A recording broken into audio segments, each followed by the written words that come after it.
Yeah. Hey. Oh, freak. What up? What up, dog? What's good, bro? What up, dog? I thought I was talking to Django. What up? Django, man. I look like Django. I just need to get my hair did, man. How you doing? What's up, King? All is well, man. How's everything? What part of Florida you in? Tallahassee? Nah, man. We in Pensacola, bro. Golly, Pensacola, you way down there. Nah, we at the top, bro. We right by I'm in New York now, but I was in Tampa. I'm talking about for us. I used to be in Tampa, so I know when we used to go to Pensacola, it yeah. used to be like, man, that ride back was crazy. Nah, we getting ready to move though. We moving to Jacksonville next year. Oh, Jacksonville? Yeah. Duval. Dang, how's the wife? She's good? Yes, sir, man. She's well, man. She's well. So She's look, definitely Pernell, well. we got a couple thousand subscribers, and everybody's right. Like, man, you don't got no strong black men. I said, hold on, let me find some. Then I then I saw you picking up your girl, and I saw all these kids. I was like, dang, and Candace is all like, Pernell, yeah, Pernell. I was like, freak, you right, man. Man, I definitely appreciate that, bro. Nah, so just imagine it's a master class on you, right? So imagine your kids being like 30 and wonder what their dad was going through when they're 30. Yes, sir. So we just gonna chronologize everything else.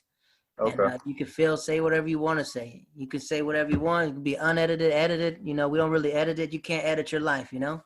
Oh, it definitely. You can't unedit that. Right. That's And it. That's set in stone. whenever you're ready, I'm gonna gas this thing up. Man, I'm ready whenever you are, bro.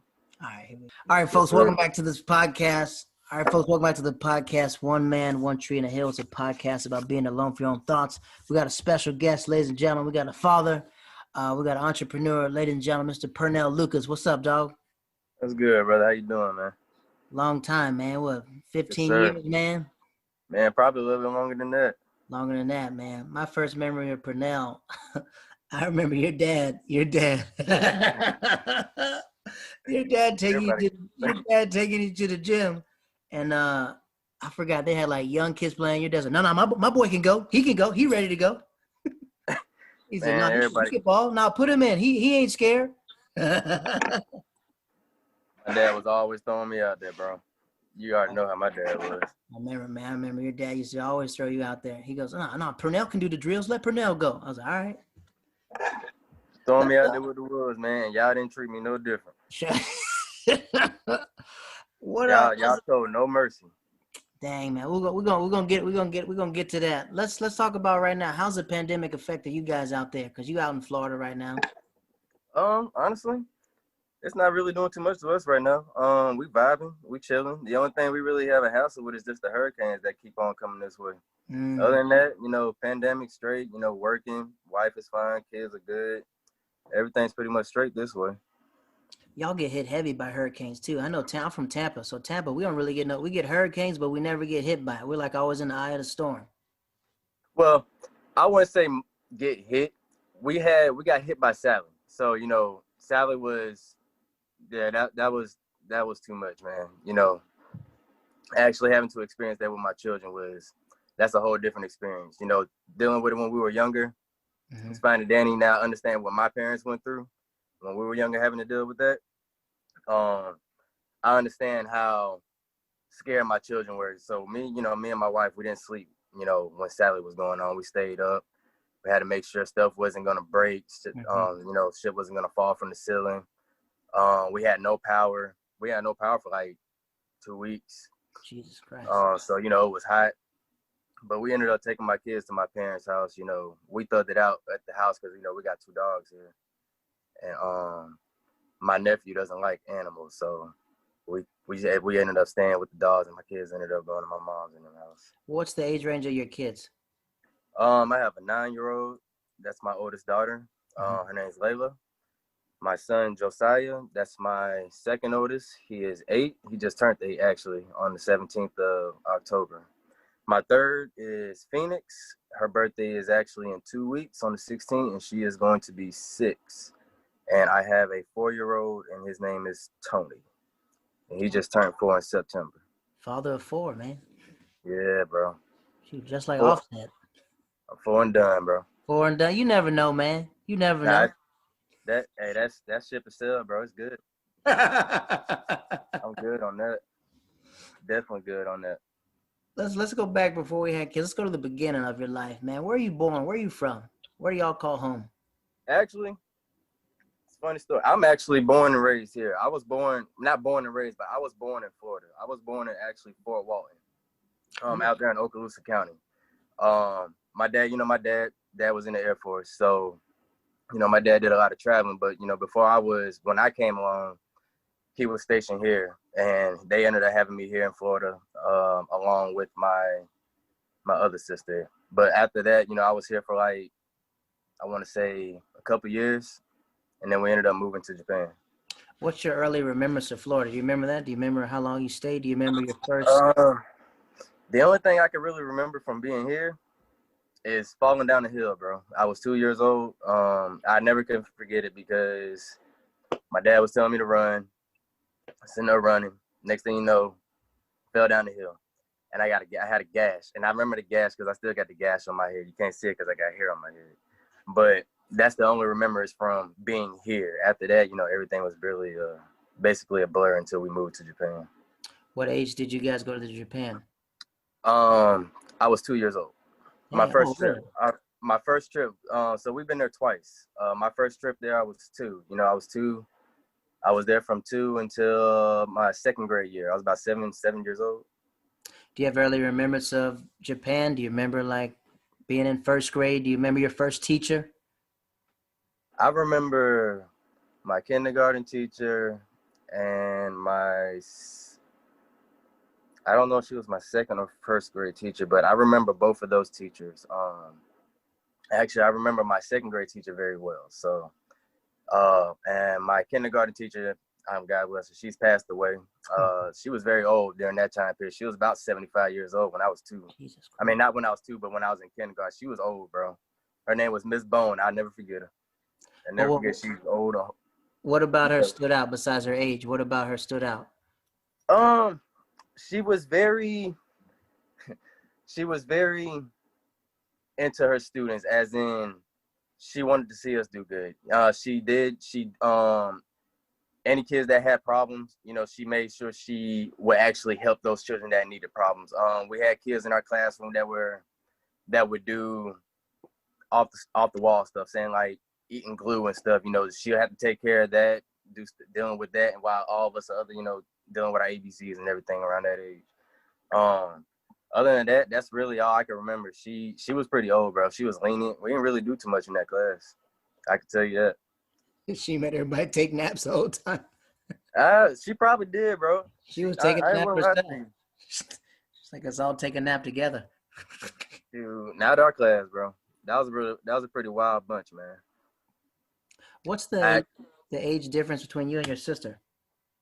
Well, I got 3 sisters. So my older sister, Shakina, me and her are 6 years apart. Okay.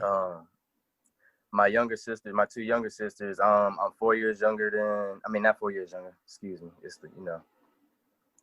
4 years older than Alberta, which is my younger sister, and 2 years older than Antoinette, which is the one under me. Yeah, because I remember you guys had a nice gang, but your older sister was gone most of the time. Yeah, she ain't fool with us. She tortured us, but she ain't fool with us. What's it like being in that big family, a black big family, 4 people going up Holland and stuff like that? Lots of memories and stuff. What was it like, Dad bringing you guys to Japan? Do you remember that? Do you remember those talks? Yeah, man. Because where's your dad from? My mom and my dad, they're both from Atlanta. Born and raised in Atlanta. So my family is actually from Atlanta. I don't have no family here in Florida, no attachments, nothing. Everything is in Atlanta. But so what's it like as these Southerners, I think it's different for Southerners raising you in a different country, because it's, they try to do these Southern ways, but it's completely different when your kids are living a life you've never lived before. Man, my dad was a whole different breed, man. I could honestly tell you, man, like, to be real with you, I don't know too much about my dad's history because of the lifestyle he chose for us to grow up in. We didn't get a chance to. I didn't. My older sister did. My older sister, she was born in Atlanta, so she grew up understanding. But me, per se, I don't understand what my dad went through Mm. to understand why he chose the route for us to grow up the way he wanted us to grow up. You know, he never sat us down, gave us those talks explaining, you know, this, that, and the third, you know. So he just basically mainly kept us away from the drugs, the alcohol, you know. Anytime we went back home, my dad was very strict, bro. Like, my dad was probably the most strict person in the world, bro. I kid you not, man. Some stories I got about that man right there. But yeah, man, my dad very strict, very strict. He wouldn't allow us to do anything. Uh, More so me, you understand?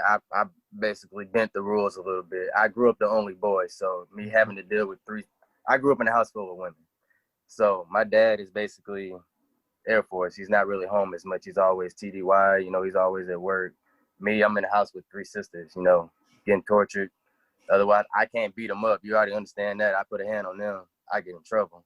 So I just basically sit there, either take it or, you know, I go outside, man. You know, I got me and my sister, man, we got some history together. Some history. Oh, so you remember when your little sister was born? So what was it like? Do you remember when it was just y'all two? When it was just you and your older sister? Um, Vaguely, bro. Vaguely. You know, the only time I really remember as much with my older sister with us two is when I see pictures. Mhm. Or when my parents tell me, you know, I used to follow they tell me I used to be up under my sister 24/7. She come home from school, I'm right there at the door waiting for her. You know, my parents actually dressed us alike. We used to wear the same outfits. You know, I don't remember that, but seeing the pictures is like, dang, that's really true. I actually really did actually dress like my sister. You know, that's fucking crazy. But me and her, we did sports together. You know, she did taekwondo, I did taekwondo, martial arts. She played baseball, I played baseball. She didn't do too much of any other sports but that, but that's really all the remembrance I have with me and my older sister. Because she's 6 years older than us, so, well, older than me. Right. So I'm not gonna really too much see her that much. What was mom like in the beginning growing up? Was mom the soft was dad the authoritarian and mom was the gentle voice, or both of them were southern people? Boy, my mama is strict as fuck, bro. I grew up with the most strict parents, bro. I grew up with the most strict I parents. think Like, we always nobody say understands. we were like, Y'all, you hey, know, y'all, Pernell got it worse than us. man, We all y'all get don't understand, man. Y'all don't understand. I grew up with the most strict parents. I love my parents to death, bro. Best parents I can ever ask for, bro. Best parents. Very strict. Very strict. My mom was very strict. You know, when they lay the law, they really mean the law. So, you know, basically, you know, if one of us disobeyed one of our parents, somebody's gonna step in. I couldn't tell you which one I would rather choose. That's how serious growing up with both of my parents. I couldn't tell you. It doesn't matter which one, you know, disciplined either one of us. We got it. We got so it, man. so so But yeah, my mom, you know, great woman. Very strong. I wouldn't choose no other mother than that woman right there. She's a strong fighter. She's a cancer survivor. mm. So that's yeah, that's mom's right there. Very strong. So, you know, we cherish every moment we have with her now, but apologize, you know, for the shit that we used to do to her back in the day. Now we do that. Well, you're a man now. Now you can look back on your life and see where you were wrong and how they were right, you know? Sometimes. Yeah, sometimes as well. I think sometimes when you're raising millennial kids, it's just like we were right. It's just we weren't supposed to be asking questions. Exactly, bro. You see where I'm coming from. I see where you're coming from. I was like, man, because we had technology. Technically, we were right. We were Googling all the answers. Like, no, this ain't right. They don't know what to Yep. You already know. do. What I say, not what I ask. I was like, all right. Oh, all right. So we're in Japan, and then you leave, right? What's it like leaving? Or do you remember your first friend that you made? Remember any friends in second grade that you made? So actually, I still keep in contact with all those people. Well, actually, Oh, it's about 3 people I still keep in contact with that I've actually known since the first time I moved to Japan. You know her, Gregoria Johnson. me and her was in the kindergarten together. And also Tony Rodriguez. I don't know if you know Anthony Rodriguez, but those two people I keep in contact with. I actually haven't heard from Anthony in a minute, but Gregoria, we still keep in contact just off of the grid. We've known each other. We literally grew up. I still got photos of us and books of us with when we was like in kindergarten. So yeah, I still keep in contact with a lot of people that I grew up with the first time being in Japan and the second time around. So when y'all leave the first time, where do y'all go? Where does Pops take y'all? First time we left, we went to Germany. We was in Germany for, I want to say, a couple of years. I remember. Yeah, we was in Germany for a couple of years. I think I want to say I was there I was there till about 5th grade. We went to Germany my 3rd grade year, and I was there until about 5th grade. We was in Ramstein. Walk us through. Is it easy for you to make friends, or what's it like? What's the people you meet out there? How's their situation change? I'm a very social person. You know, growing up with 3 sisters, it's easy for me to associate with, other males because I can't relate to my sisters. My sisters can't relate with nothing with me. So it was easy for me to make friends anywhere I really went. I played sports. That's what really stood out about me. That's how I made my friends. My dad would put me in a sport. I go out there and play. Baseball was my dominant sport during that time period. I couldn't be touched in baseball. I pitched left and right handed. I pitched. I played catcher, and I played center field. And occasionally I played shortstop. But that all changed when I got hit with the ball, bro. Well, walk us through that. What happened? I remember that like it was yesterday because I still feel like I kind of messed my back up, but I never had got that shit checked out. But it was a rival match. I'll never forget it. Me and the pitcher actually had an outing for each other. High head, very young. We was mouthing back and forth to each other. So what he did, he pitched the ball. The first time he pitched it, he tried to hit me. I moved. And I said that, and I looked at him, I was like, bro, like for real. So the second time he pitched it, he intentionally threw the ball to me, but the ball came so fast, I didn't know which way to move. So I instantly turned my back because I felt like I can take that pressure in my back instead of taking it here in the right here in the kidney area. Like I felt like taking it in the back was much better. So yes, I did take it. And I tell you, that shit hurt like a motherfucker. I cried all the way to first base. And my dad, I never forget it. My dad's telling me to shut the hell up and run to first base. He said, "You be all right." And then like, bro, I just got hit with a hard, and this is not no soft ball, bro. We playing with hard balls. And I kid you not, bro. Still to this day, I think about this shit all the time. I actually had that ball. You kept the ball. You kept the Yeah, ball. bro. I still had that ball, bro. I still had that ball. That ball is somewhere around this house. I think Josiah was messing with it because they be playing. I play baseball with them, but I told them about that ball. So, but yeah, man, I'll never forget that damn day. I never forget it because my dad told me to shut the hell up and get to first base. So how old when this happened? What are we, like 10, 11? Yeah, about around that age. About around right about around 9, 10. Do you think that growing up, since your dad grew up rough in Atlanta, he had to make sure that you were tough? Was he always preaching that message to you? So the tough part, I put my older sister, that's all her doing. She beat me up every day, bro. Like I said, we did taekwondo. So who else am I to practice with? My 2 younger sisters didn't do taekwondo. They did ballet and shit, and gymnastics and shit. They didn't really do too much of the taekwondo. I think Antoinette, she played basketball, but me and Shakina, bro, Shakina had an outing for me, I believe. I ain't gonna sit there and lie to you. But yeah, she would always beat me up. She would toughen me up. She always told me I'm not gonna have no sissy brother. So it's like keeping it all, keeping it real. She wasn't trying to have that shit.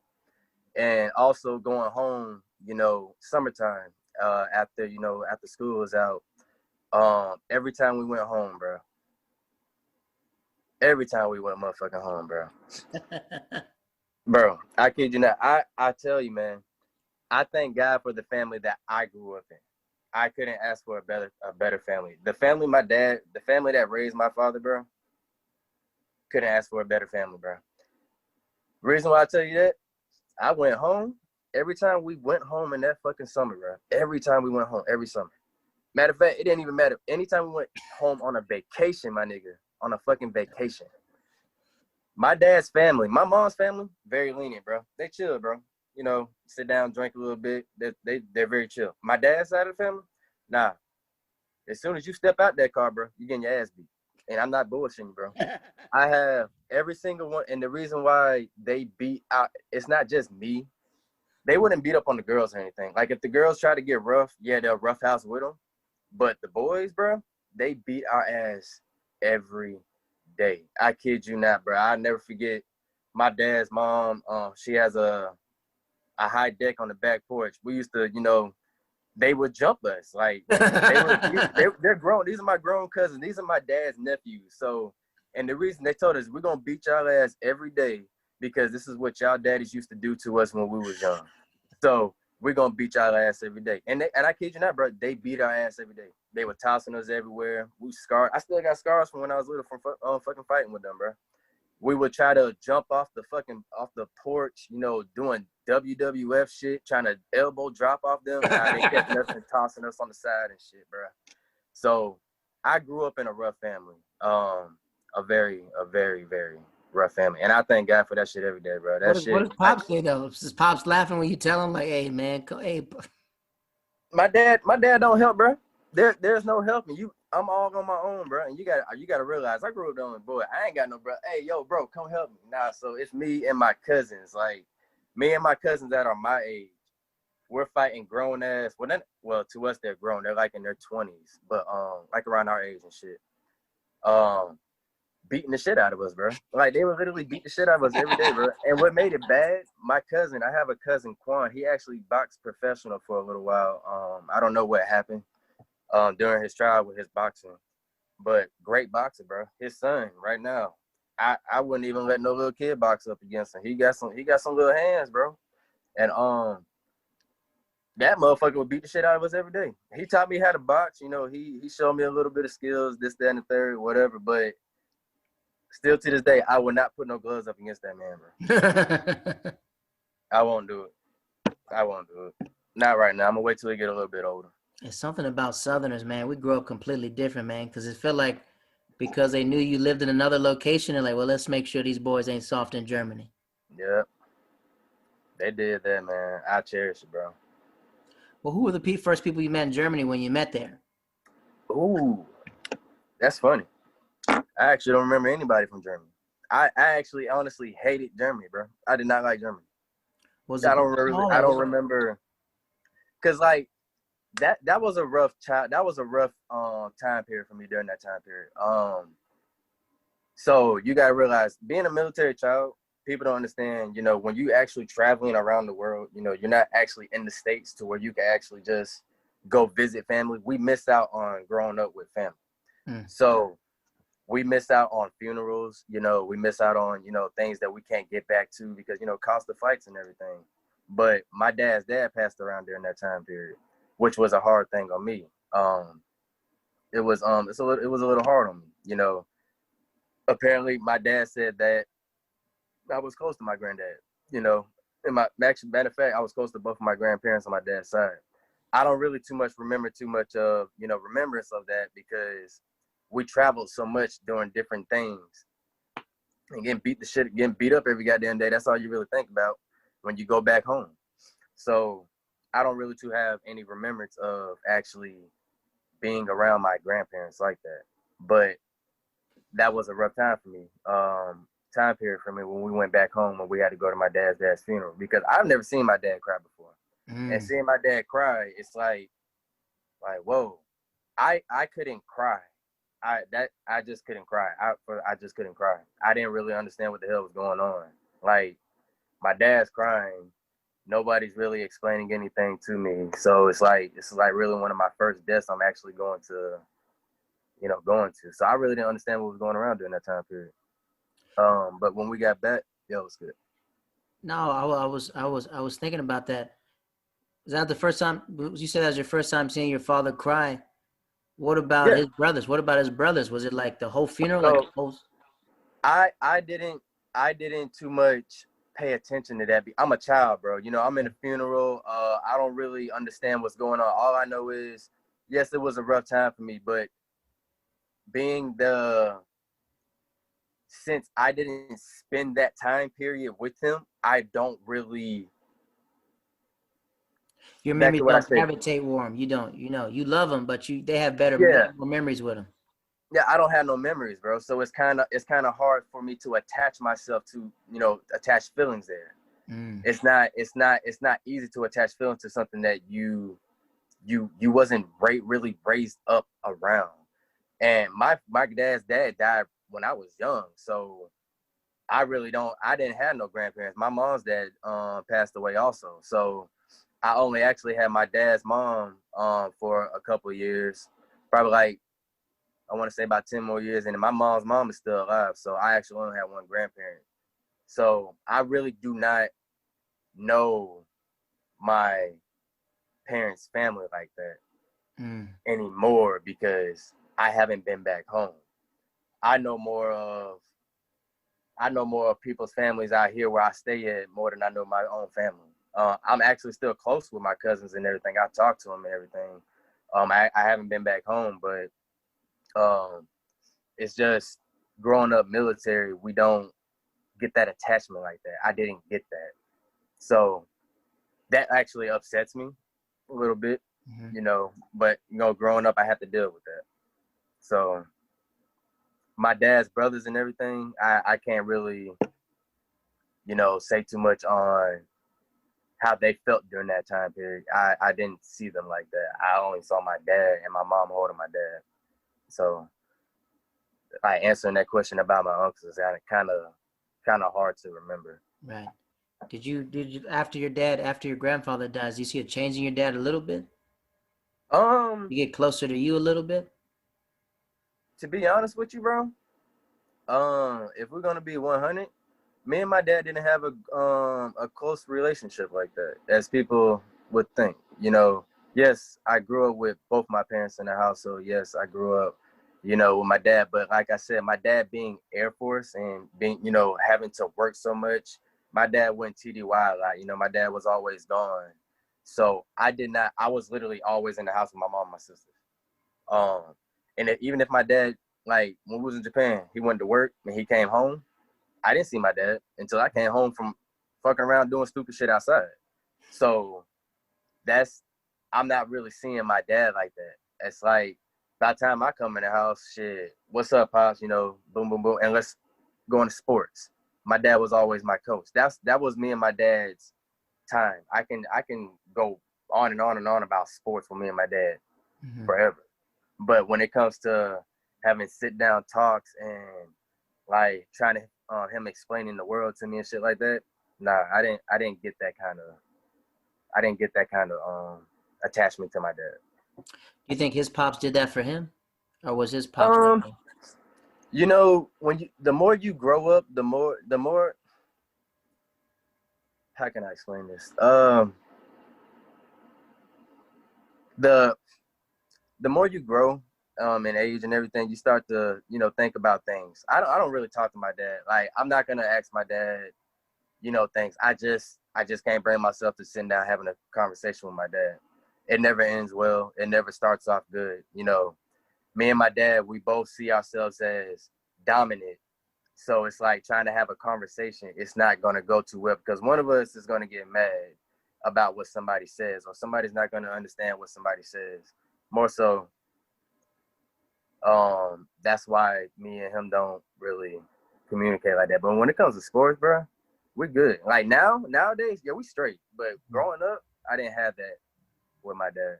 He raised you like a soldier. Would you say like that? Would you say you were raised more That's like a that's soldier? how that's how I feel because I like the way you put that. That's good right there. I can actually see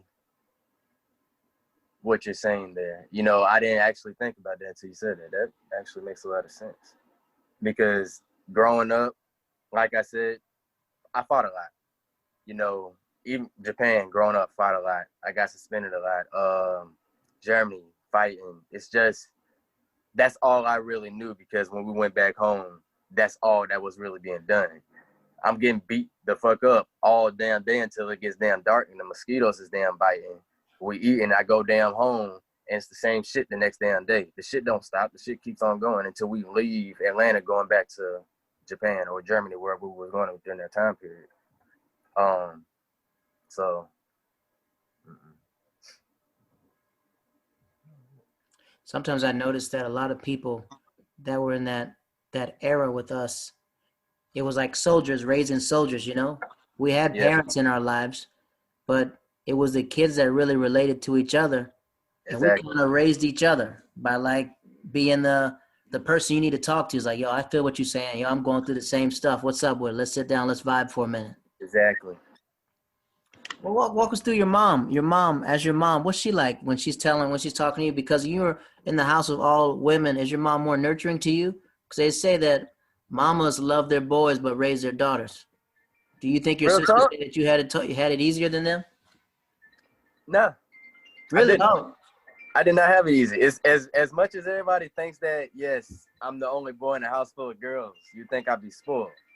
I would say my mom spoiled me to an extent. Like, my mom she would always buy me shoes. Like, my mom would buy me, because it was so cheap in Japan, bro. So my mom, like, anytime we went, like, anywhere overseas, you know, when we went home, she would always buy me shoes. I always had fire ass shoes on my damn feet. I didn't really too much care about clothes. Give me a white tee and some damn sweatpants or jeans. I didn't care, bro. My shoes was the first thing that you need to see. So, um, my mom spoiled me to an extent, but my mom, like I said, they were rough on me. So it's not like they were really trying to keep me, I want to say, from, like my sister says, from being, she didn't want me being gay or whatever, some shit like that. Just basically keeping me tough and keeping me, keeping me intact. She was not playing with no Barbie dolls. You know, you ain't doing this, you ain't doing that. My sister, she would, like I said, me and my older sister mainly fight all the time. My mom really didn't do too much. It was my older sister. My mom, actually, my mom during Japan, actually, anytime we went overseas, my mom actually teach. She would teach at the school, help at the schools. So that would actually just lead my sister to watching all of her siblings. And you know how older siblings get when they got to watch their younger siblings.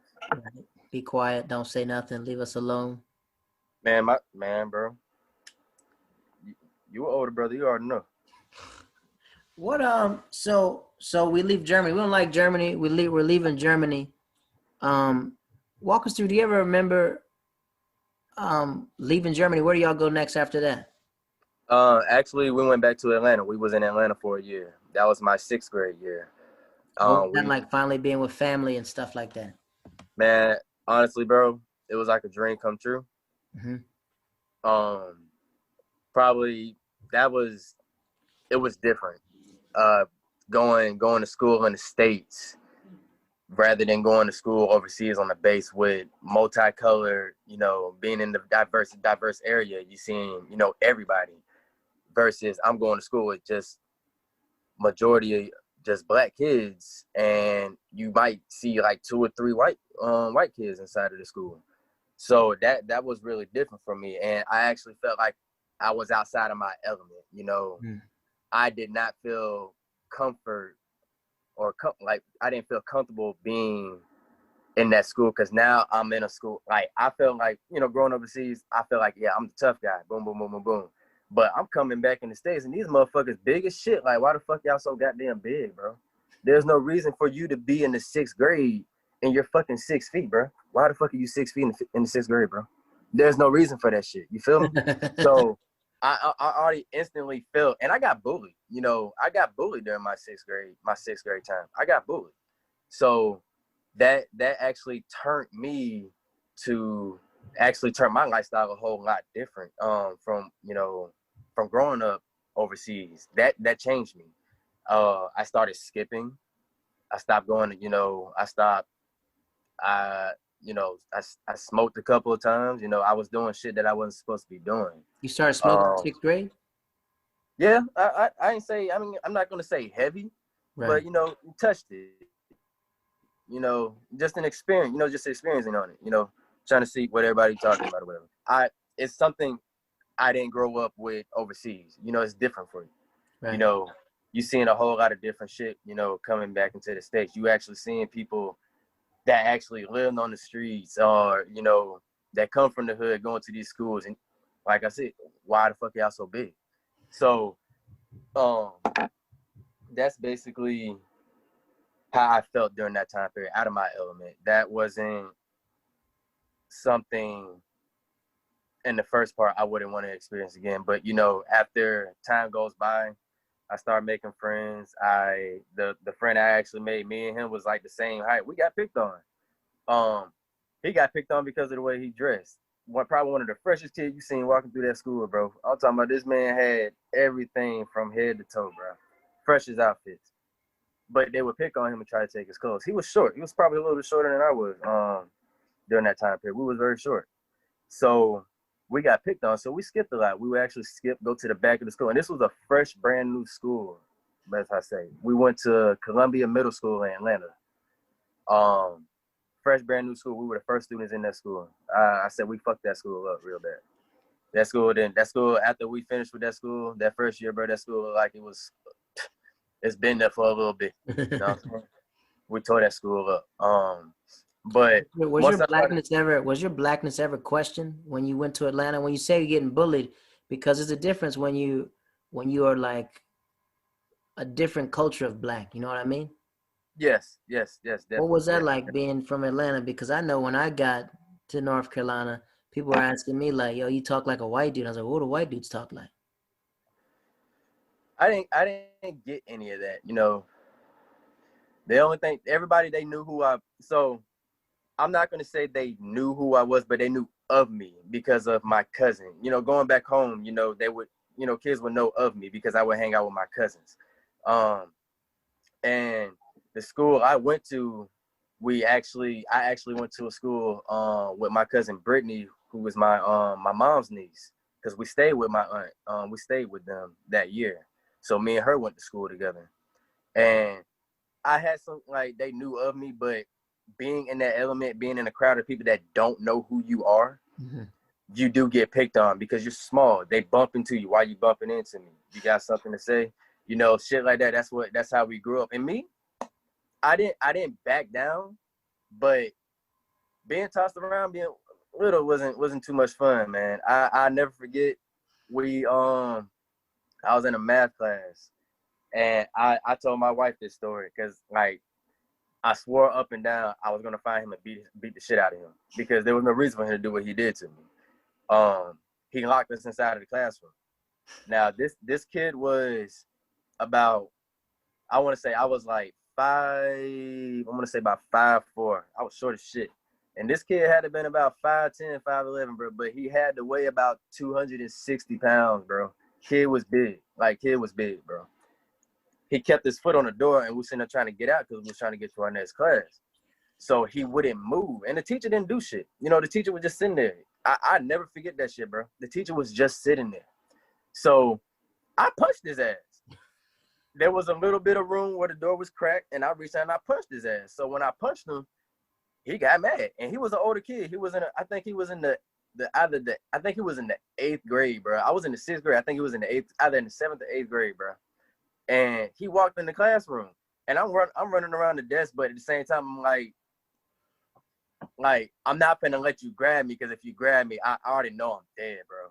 So the teacher was like, "What's the problem?" I'm sitting like, I know this nigga did not just say what's the problem. When you literally sitting right here watching the whole fucking shit happen, that's what's going through my head. So the kid was like, he just punched me, and he was like, "You gotta let him hit you back." I was like, "Get your lick back." I was like, this motherfucker is huge, bro. So I never forget it. He punched me right in this arm. Matter of fact, yep, he punched me in my right arm, bro. I never forget it. This motherfucker was doing this. He was like just jabbing it, like lining himself up to punch me. And I was sitting down just how I'm sitting right now, bro. I'll never forget it. Sitting down just how I am now. He's lining himself up. I'm sitting like, oh, like I thought he was just gonna tap me. Nah, this motherfucker went back, and when I say this nigga hit my arm so hard, but I'm surprised my arm did not break. That's how hard he hit me in my fucking arm. I'm surprised that shit did not break. I didn't cry, but I was mad as shit. I wanted to get up and fight him. So I had mad tears coming. I was fucking pissed. You know, you just literally got 4 fucking licks on me, bro. Like on some real G shit. You just tapped me 3 fucking times, and then you gonna hit me with a damn haymaker in my damn arm. So the teacher was like, all right, y'all good now. So y'all good now. I'm sitting in the seat. I didn't go to my next class period, bro. I actually skipped that next class period, bro. I did not go to that because I did not feel comfortable walking around in the school because of that kid. So I actually skipped we skipped probably like 2 more classes until we had gym. Isn't it how crazy how Preston, your kids grew up completely different. No teacher would ever tell 2 kids, let him get his lick back. Man, we grew up in a wild time, man. Completely you know, sit back and thinking about that shit. It's like, damn, this motherfucker really did just let him sit there and hit me, bro. He just encouraged it too. That's his entertainment for the day. Man, that's what we grew up on, man. That's what we grew up on. So my 6th grade year, it was it was rough at first, like I said, but then, as time goes by, everything got shaky. I played football for my first time. What was that like? What was the camaraderie like playing football? Yeah, that was different, man. I never played football. My uncle was actually a coach. Me and my cousin, on my dad's side, TJ, we both played for him. And he was teaching me the ropes. I was trying to understand, 1, 2, 3, which way, because he wanted me to be a running back. Mm-hmm. Which holes I needed to go into. That didn't last too much long because my mom, she stopped me from playing. And her excuse was she didn't feel like driving back and forth over there, taking me over there to go practice, because we were staying at her sister's house, and my dad actually stayed on the other side of town. It was probably like a 15-20 minute drive, but she didn't want to drive back and forth, coming back and forth to pick me up. So she actually stopped me from playing football during that time period. What was on the other side of town for? He was just living out that side? No, that's what my dad's side of the family, they're what part is that? They stay literally like 5 minutes from the dome, bro. They stay they stay like 5 minutes from the dome. Like I could tell you the street. I don't ever know where the fuck that damn area is. I know the street like it ain't nothing, because there's a fucking churches right there, and if you go behind the churches, you might as well just not even try to walk back. Mm-hmm.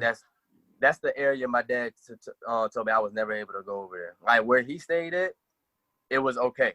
Yes, they had their shit going on over there. It was okay, but across the street, my dad said that's a whole different game. So my dad basically forbid me from going over there. I wasn't allowed to even go over there, bro. The furthest I can go is to the damn store, which was right there on the corner. If I went past that store, that was all she wrote. When you so in Atlanta, what happens? Did dad and mom sit you down? It's like, all right, we're leaving again. Like, we're done with Atlanta. We're not gonna stay here that long. What was that like? Nah, my dad went TDY. My dad was TDY. He went to, I think he was at Turkey. He was in Turkey. Oh, okay. So he was in Turkey for a year. Basically, so when he came back, I basically didn't have my dad for a whole year. Well, walk us through your dad gone for a year. What's that like? What's these emotions like? You're like, because you got to tell people when people are like, oh, where's your dad at? Like, he's in Turkey. Actually, honestly, I like I said, no. My friends were mainly my cousins. I can't go to Atlanta. I can't go to Atlanta now and be like, yo, I'm finna go holler at such and such. I don't have friends in Atlanta, because the friends that I did have, my cousin told me, they're either in jail. I think she said 2 people died. And I'm sitting like, damn, what the fuck? And there's literally that one person I used to skip with, still to this day, I still been trying to find him, bro, and I can't find him. I've been trying to find that man to this day. Can't find him. And she said she ain't heard nothing about him. So, well, that moment in time was probably good for your family, because it probably was the most time they ever spent with you. Yeah, without you bro. guys I ain't bouncing gonna lie. around, you know. Yeah, that it was great, man. They, I think I enjoyed it more than they did. Did you get time to Honestly. spend with your grandmother at the time? Did you get time to like get those memories and Um, stuff? so the memories I have of my dad's mom, uh, honestly, I try to help her with anything, and she tell me to go play. Cause I'm a very helpful person. I don't mind helping. If I see somebody struggling doing something, I don't mind helping. I will help, Hmm. but I never got taught how to sweep no floor. I never got taught how to clean up and do none of that shit. My mom always did that shit. That shit was already done when we got home. So we really didn't have to do any of that, too much cleaning unless we messed it up. Now, if we messed it up, we had to clean it for sure. But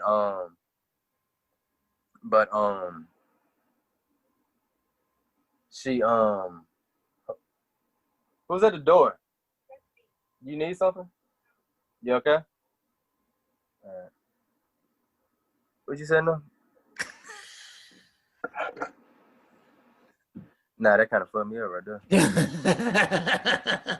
Nah, because it got real quiet. I'm sitting there like, I know I heard something at that damn door because the light on the door went away. When that little flicker goes, yeah.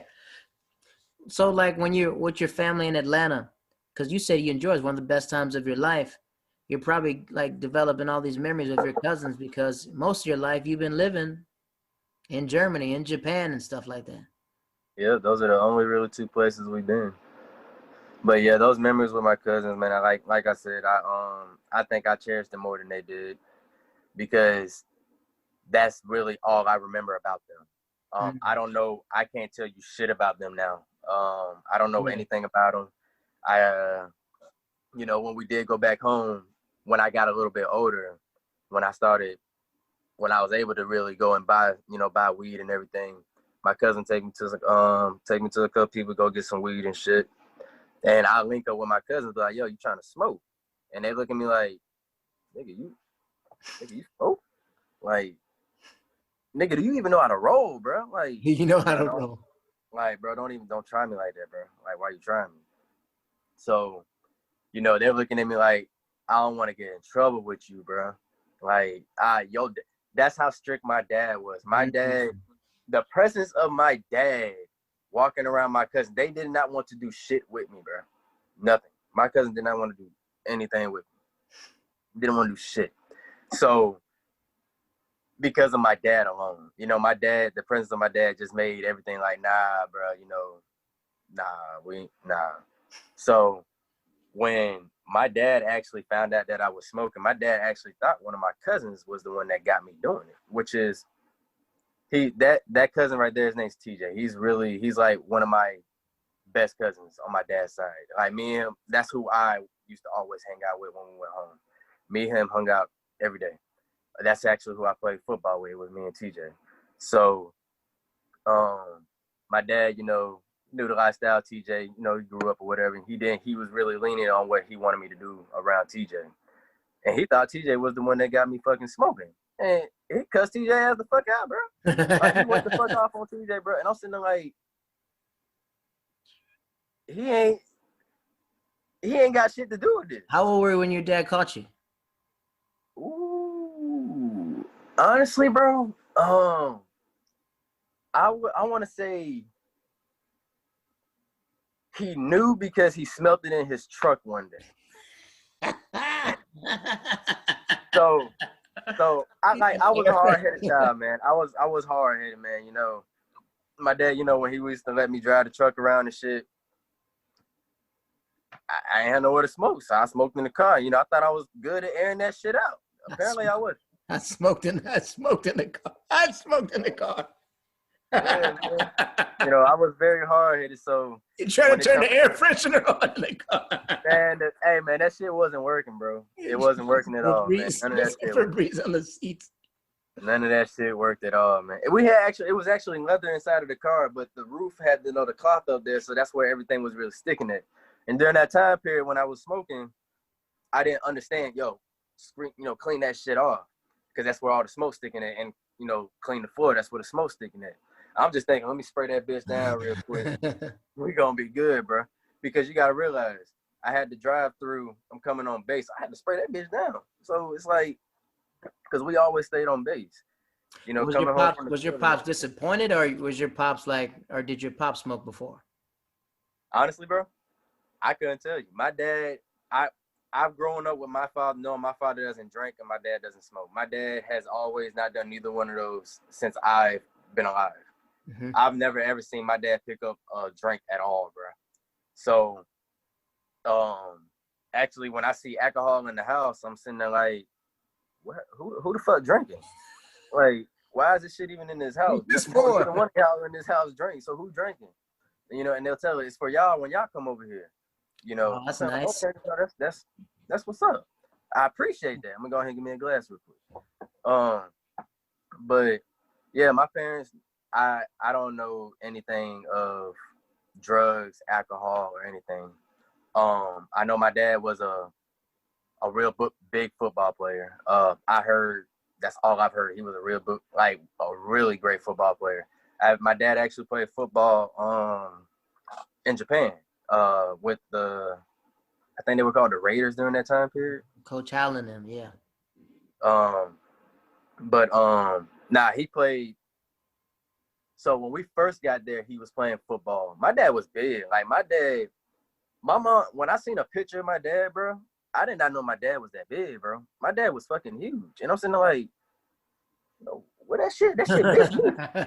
Like, nigga, what? That shit missed me. Like, where did he go? Cause like, my dad's 6 feet. I'm sitting there like, shit, y'all gonna be tall, shit, 6 feet, got a little weight on me, shit, ain't gonna be touched. I stopped growing. I'm like, shit. I think it was your pops who said you ain't a man unless you could throw, if you could throw up 300 pounds. Man, bro, We saw him do. We saw him just go. Whoosh. I said, I know this old dude didn't throw up no 305 like nothing. Man, that dad was huge, man. My dad, and he be out here giving pointers to like my bro out here that lifts weight. He's pretty big, but you can see some places where he actually needs help or like needs a little bit of coaching. And my dad, my dad would give him pointers, or he'll tell him what type of stuff he needs to take to grow him, get big. Mm-hmm. So like that's really like memories of my dad. I don't really remember what high school he went to. I've actually never seen the high school he went to. I know my mom was a track star. They said my mom was fast. So like those is like, and I believe it because shit, I'm fast. I believe it. All my sisters are fast. All of us are fast. We had to get the speed from somewhere. So apparently they said my mom was a track star. They said she was real fast in the 100 and she was real fast in the 200. And apparently. Does your dad tell your mom that he caught you with weed in the car? What is this? What's the conversation like? What's it? Oh, they're like, all right, what's going on? So about the weed, when my dad found out that I smoked weed, my dad, honestly, I think my dad tried to beat the shit out of me the first time he found out I smoked weed. But it was the simple fact because I had it on base. Mm-hmm. And okay. it was that and having that shit on base, that's real, like, you get caught with that shit, it's over with. And his career is fucked up. But I was hard-headed, and I didn't really too much care about all that shit. I've always brought weed. I brought the weed on the base every time I came home. Like, where the fuck else am I gonna keep it? I'm not finna hide it off base and then go off base to go get it. So I brought it with me. But when they found out, I think my dad tried to beat the shit out of me. Matter of fact, that was the day he lunged at me, and I thought he was gonna punch the fuck out of me. My mom was right there, and because we was in their room, and he oh no, nigga, that was the day so I was sitting outside, bro. I was sitting outside, and this is the day he caught me. I was sitting outside on the front porch. It was 12 o'clock. Everybody's fucking asleep, my nigga. Everybody's asleep. I'm sitting on the front porch and I'm smoking. Nobody's awake. We on base. I'm just sitting out there chilling. You ain't gotta worry about shit. Whatever. My dumb ass, the smell started lingering inside of the house up under the door. And it finally seeped up to my dad's room.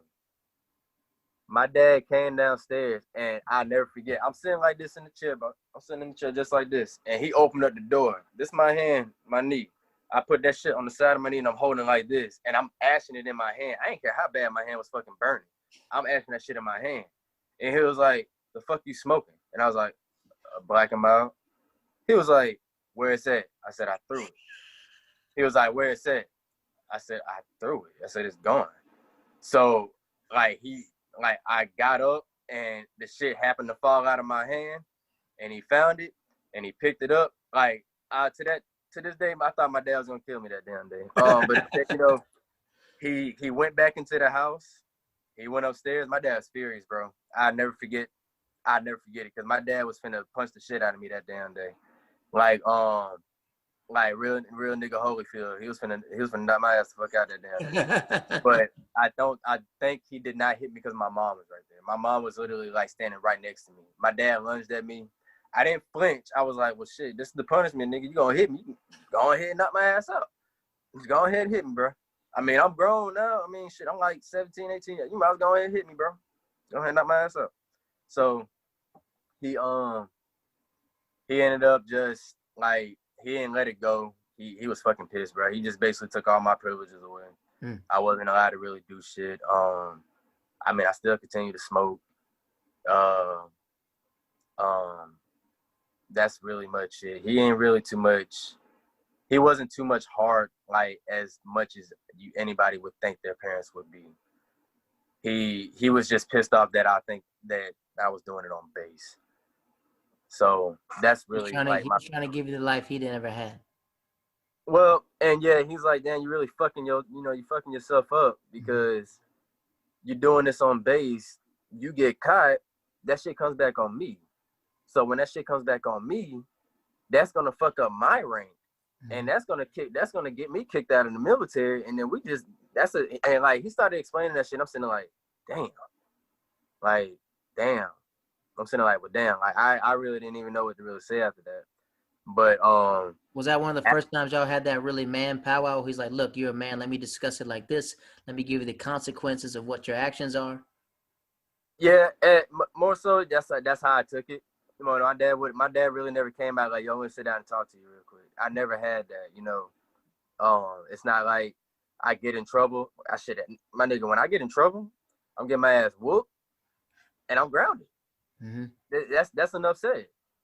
You know, when you getting whooped, you better not do that shit no damn more, or I'm gonna whoop your ass again.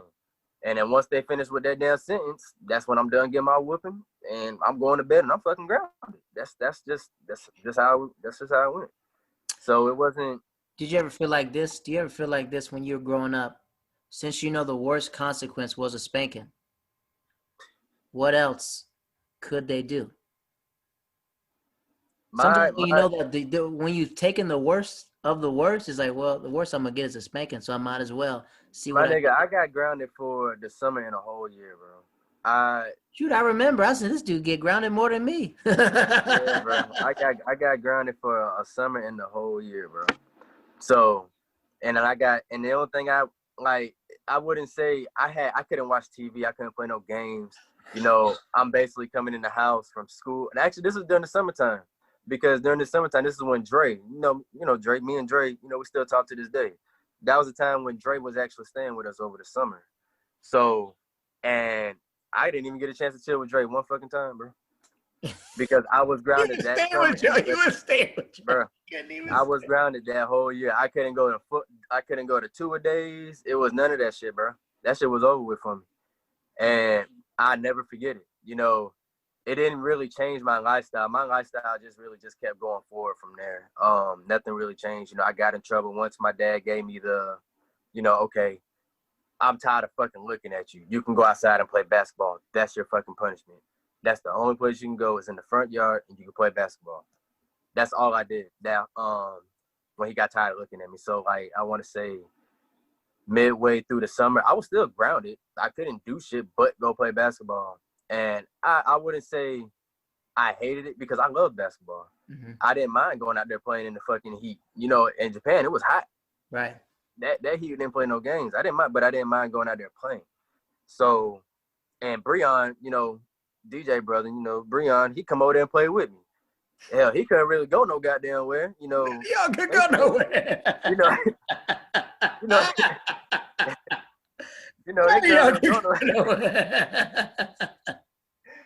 So he would be out there in the front yard playing with me, and that was basically practice. You know, we played every day, so that was really all I could do. And Dre actually he played with me sometime, but then Dre was like, I'm about to go to the teens. I'm about to go out, go out here to the youth center, and I'm gonna go, do some shit. And during that time, I think he was in summer hire too, so he was actually working also.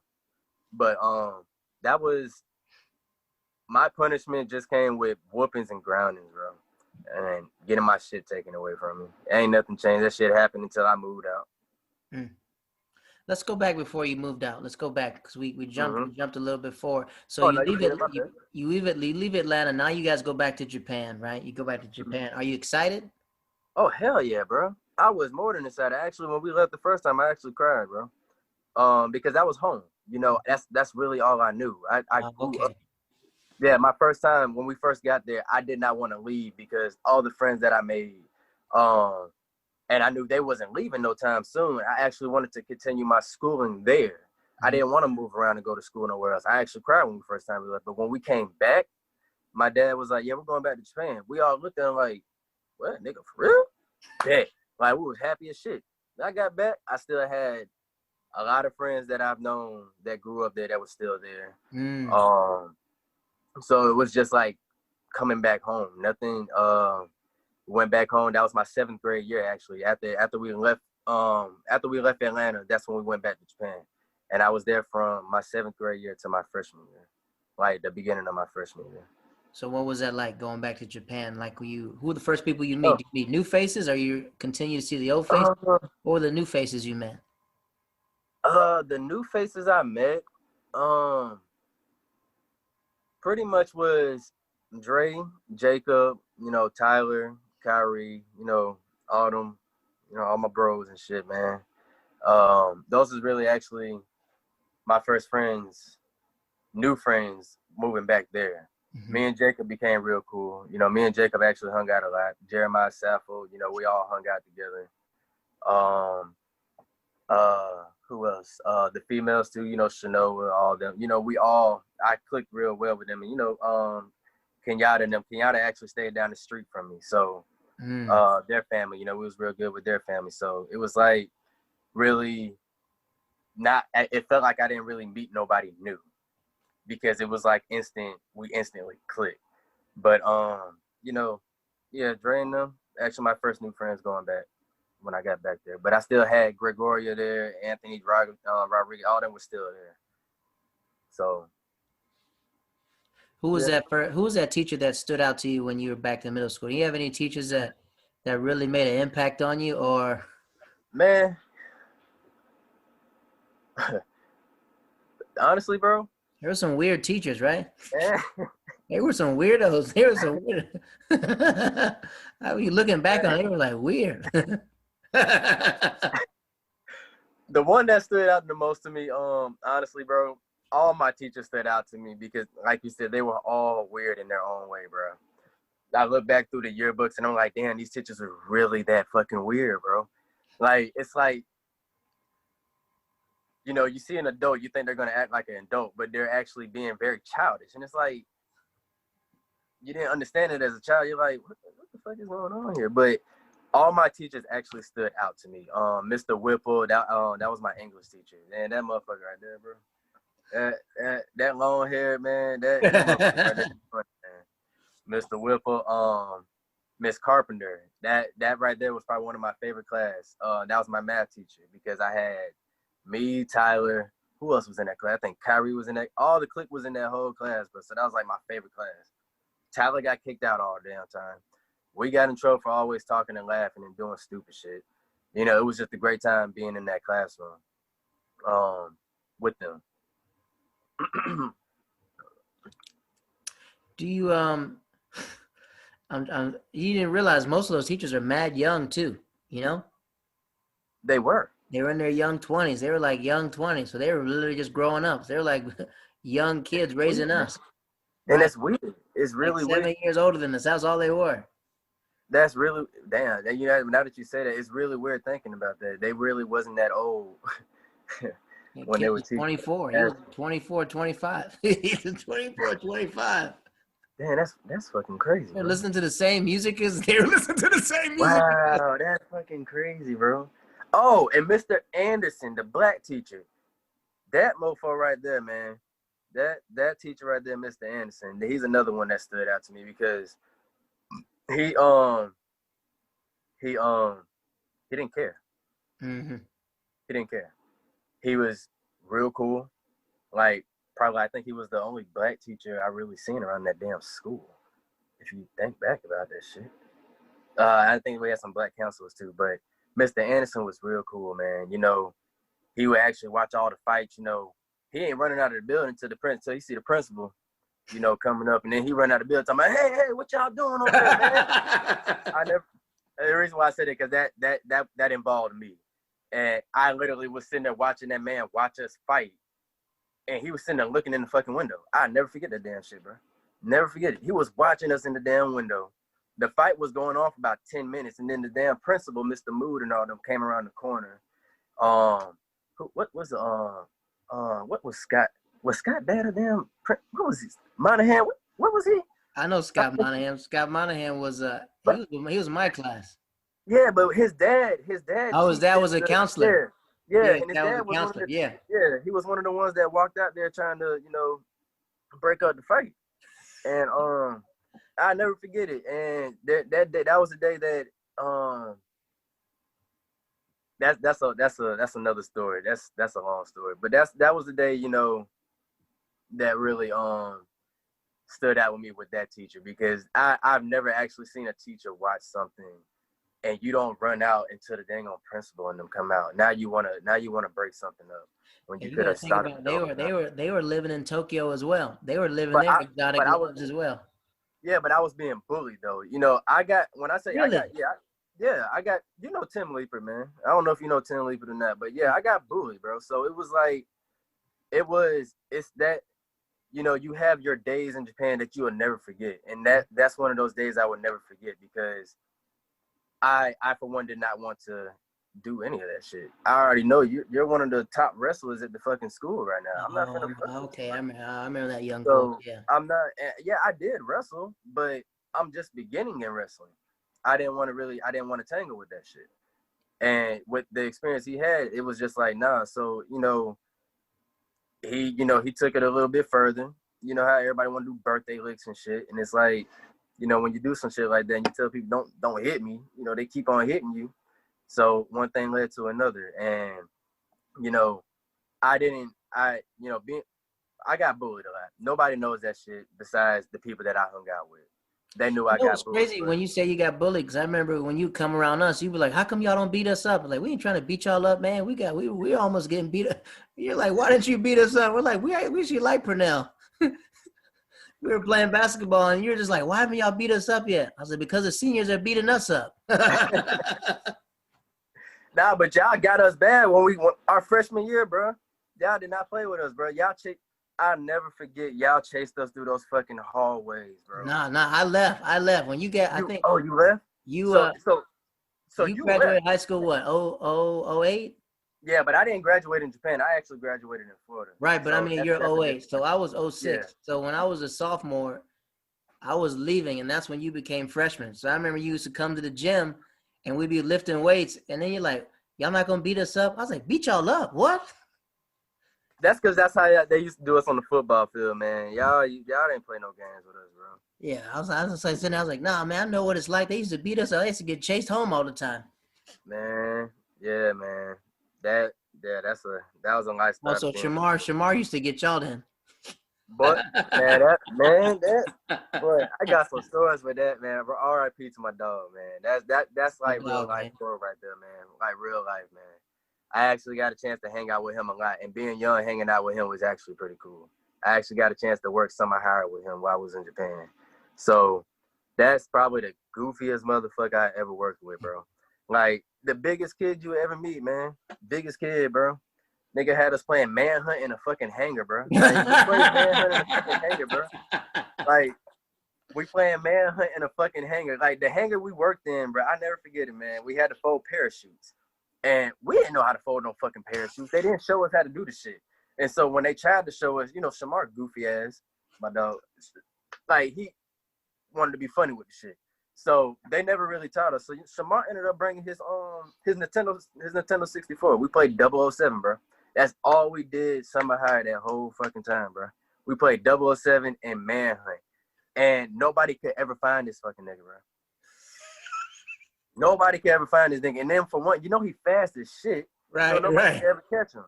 It was me and pigeon-toed Justin Hudson, bro. You can't forget that, man, bro. And you got Justin trying to chase your ass around Little the Hudson, little Hudson. man, bro. Never forget it, man.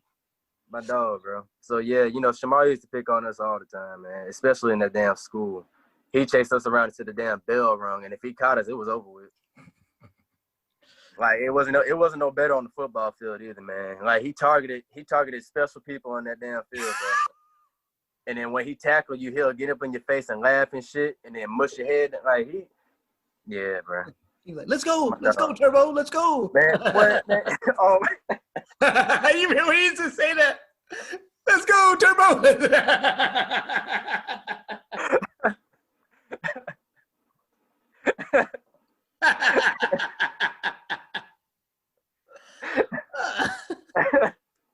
oh shit, fucking Turbo, man. God damn. We used to put him as middle linebacker. He would run through that hole so fast.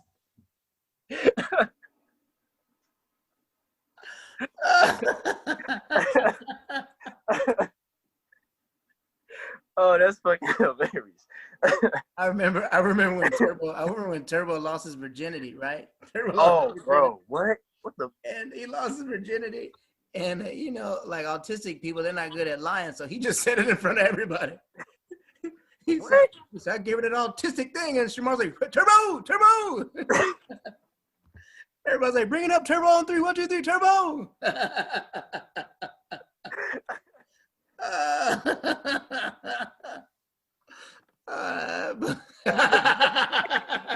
Holy shit, man. Oh my god, bro. So, all right, so we're in your life story. We start meeting your homies, your lifetime homies. What's it like? So your freshman year, are you because this is the year that you're leaving. Do you finally play basketball? Yeah, I actually played. Did I play basketball? I don't think I played high school basketball. No, because I left the summer my freshman year. No. Sorry, excuse me. I left. I think the beginning of my sophomore year because we ended up moving here. Because I started the beginning of my sophomore year. So I played my freshman year basketball in Japan. And I remember your dad used to coach youth basketball. Yeah. Oh, that was the days right there. Because your dad said, we played against your team, and you were younger, but your dad made you play in the older league. Yeah, I wasn't allowed to play in my age group. My dad felt that I was too advanced for that group. He had them big, thick, them Sherman clumped hands, them big, thick fingers. He said, my boy too good for these boys. I said, that ain't fair, Pernell. Pernell's getting it from us. He said, nah, his body can handle it. His body can handle it. My dad did not play no games, bro. He threw me out with the wolves, bro. My dad would make me challenge people. He would say, my son can beat you. And I'm like, that's a grown ass fucking man, bro. Like, no. And granted, yeah, the dude's not like really good, but it's just the simple fact my dad's like, he can beat you. You don't have enough talent to even play against my son right now. My son can play some basketball, yeah. Like, I remember your dad made you go against RJ, and I remember RJ just throwing your stuff all across the gym. RJ was slapping the backboard, and your dad said, now do it again. He said, he gonna get a point on you. He gonna get a point on you. You got a point, though. I remember I was like, dang. I said the whole time, he tired RJ out. See, he ain't jumping no more. See, and that's the thing. My dad knew I can, because my dad ran me, man. Like, and anybody that was a part of my dad's team understands. My dad, when it comes to coaching, my dad's gonna coach. Mm-hmm. My dad is a very, very, very, very great coach, and if he sees potential, he's gonna pull that potential up out of you. And if you fuck up, your ass gonna run. And I guarantee you, when you run, by time you finish running, you're gonna be faster than the last time you ran. My dad didn't play no games, man. Great coach. So what's it like when you finally what's it like making the freshman team? What's that like? You got the excitement? Man, it was What's it great, like man. with your dad not coaching you now? Because that's a That was different. weird. Yeah, it was weird. Very weird. Who was he Because I'm coaching? used to what was his name? Was it Cabral's dad? Dre's Cabral, he did JV or he did girls, right? He did. Who was our coach? I can't. We had what was that? I think he was a Was it PE teacher. Edel? Was it Edo? There you go. Yeah, there you go. Damn. Wow, I haven't heard that name in a while. But yeah, we had Coach Edo. But that experience was different, man. Traveling, going to, different, Asugi, Masawa, playing on different types of teams, that was it was different, That was a whole different type of competition. I'm not used to my dad, growing up with my dad always coaching me. My dad never really coached me. I always I just played. So like my thing with basketball, I watched a lot of N1 videos. That's really where I learned how to really play basketball. So my dad would just, basically tell me to go out there and play. Mm-hmm. And when I did play for my dad, I never forget playing this JV team. I think they came from, it was a blue team, Missouri. I think it was a Missouri JV team. We demolished them. Like, we actually gave them really my dad they actually still had a videotape when we played them. And that was probably one of my greatest times playing basketball, with my last time playing basketball with my dad, because I actually sent us into overtime with a JV team. We're in a youth league, and we're playing against a JV team. I sent us into overtime, and then I fouled out in overtime because I thought that the foul started over when, overtime hit, and I already had 4 fouls. So, fifth foul, I was out. And then I actually cried on the bench because I actually had to sit out for about 10 minutes watching my team lose.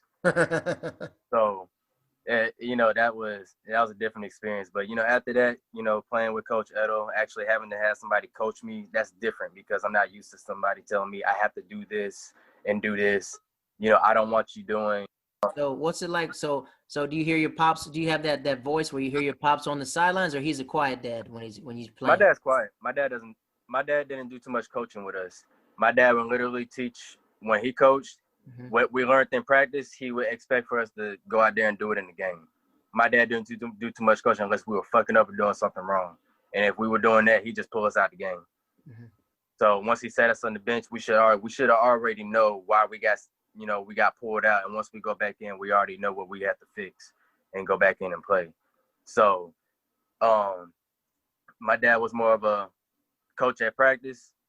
I'm gonna watch out, go out there and show me what I showed y'all in practice. That's basically how my dad coached us. What was Edo like? Edo was like, let me go ahead and pull out this notebook. I'm going to go ahead and show y'all this play. And he's going to actually try to coach us and tell us what we should and what we should not do. Like, Edo was more of a point guard. I don't want you doing too much shooting. He was more of a pass first type of with his point guards. That's how he wanted me to play. I'm not used to that. I'm used to going down, running around people, and finding an open person and giving it to the other person and let them get the open shot.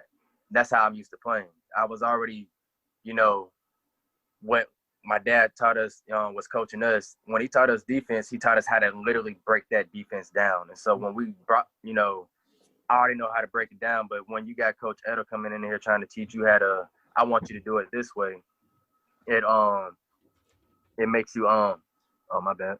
No, it's all good. Keep going.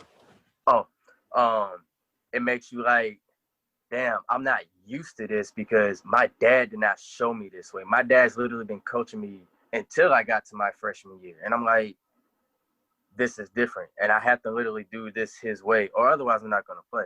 Mm-hmm. So I just was more of I'm going to get to the hole, dish it out, hit the open person when I played my freshman year. When I played my freshman year with Coach Edo. So the basketball experience, and who are the boys on the team with you that you remember? Who are the ones that came up with you when you were playing basketball? Those lifetime memories when you play Dang, sports. dang, who was on my team with me? Cause Drake, it's crazy to say this, but none of them made the team. Oh wow. So yeah, none of them made. They played another year with my dad in youth league. Hmm. So I honestly, to be real with you, I don't really remember who the hell I played with on my basketball team. Because you were the only In one, that right? I time. think that was your dad was saying. You're the only one that made the team. Yeah, I was the only one out of all of them that made the team because I actually had a yearbook where Dre and them actually played with my dad in the youth league that year. They had black jerseys that year, and I wasn't in those pictures because I was playing freshman. You feel like you missed out a little bit, or you feel like you missed Yeah, out even for your I homies? did. I felt like I missed out, but I felt like I my dad put it as more competition. You're playing, better people than actually playing youth basketball. You're not going to get any better playing with me. Mm-hmm. You're basically going to stay at this level unless you play somebody better. That's how the mistakes you got to fix. But yeah, I missed that shit because I loved my dad coaching for me. And your homies too. You know what I mean? Y'all were Definitely, like definitely. a whole squad. The chemistry, man. The chemistry was always there, and not having them on the basketball team, I had to learn different chemistry with people I never played with before. So it was pretty different. I think I played with who did I play with? I think Scott. Scott was on my damn. Scott Monahan was on our team during that time period. Mr. Scotty D, too hotty, yeah. yeah, man, Mr. Defense. He has some pretty good defense. But yeah, actually that's really who I remember that was on my team because me and him was point guard, shoot guard. We were the ones that would bring down the ball. We were the ones that played defense up top when we played 2-3.